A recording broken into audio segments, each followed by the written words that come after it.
नमस्कार आम ओडिया कथा जणा अजणा यूट्यूब चैनल को आपण मानकु स्वागत। समस्तंकर पिलादिनर किछि स्मृति आ अनुभूति तो निश्चय रहिथिबो, किंतु एपरि एक जगह अछि जहाकु भी देखिले आपणकर पिलादिन कथा मने पड़ी जिवो। चलंतु सेई जगह विषय रे किछि जानिबा।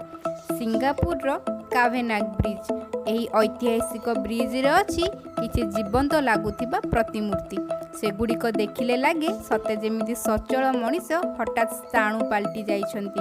एही सबु प्रतिमूर्ति मध्यरे नदी को गाधोइबा पई लंप प्रदान करुथिबा 5टी उल्लग्न बालकंक मूर्ति समस्तंक दृष्टि आकर्षण करे। जदिओ एही नदी रे एबे एभଳି गाधोइबा मना, हेले पूर्वरु एठारे पिला माने एही भଳି नदी रे खेली बुली स्नान करुथिले।